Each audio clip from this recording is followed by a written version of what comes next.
Anyway, Matt Gaetz.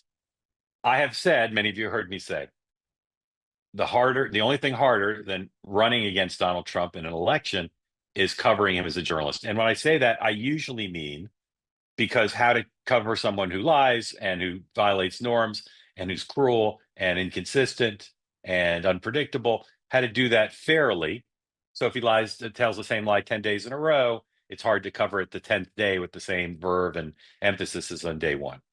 That's usually what I mean is he's difficult to cover. But he's also difficult for another reason, which is that you have to always be thinking, is Trump playing by the normal rules or playing by his own rules? Because he's often playing by his own rules. Case in point, nominating Matt Gaetz.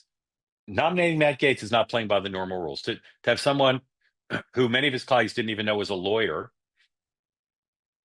to be attorney general with all his personal baggage, with all of his previous criticism of senators, with his reputation for being hard to get along with. No normal president-elect under any circumstances would nominate somebody like Matt Gaetz. And yet he did, right? So that's unconventional. And the reason why, I believe, I'll speak for Sean and Dan, who I don't believe are here. The reason why Sean and Dan and I thought that Pete Hegseth's nomination was more imperiled than Matt Gaetz, and that we all thought Gaetz had a good chance to survive, was we assumed that Donald Trump and Matt Gaetz would continue to play by their own rules, not by the normal rules. Because the normal rules would say you nominate someone and more senators of your own party whose votes you would need to confirm him say, we'll never vote for him. They wouldn't go forward. They'd say, are you sure? And they'd say, we're never going to vote for him. There's nothing you can say.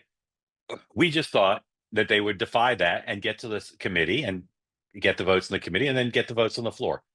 We were wrong. I don't really like a culture of journalism and consumers of journalism who then just want to drag us and say, you guys are idiots, you don't know anything. We did our best. We relied on our sources and we relied on our experience to say what we thought. Sue us. Don't watch if you don't want to watch. But I don't feel that stupid about being wrong because I thought they'd continue to play by Trump rules rather than conventional rules. What happened this morning was Donald Trump decided to play by conventional rules because conventional rules say maybe he could be confirmed, but it doesn't seem like it.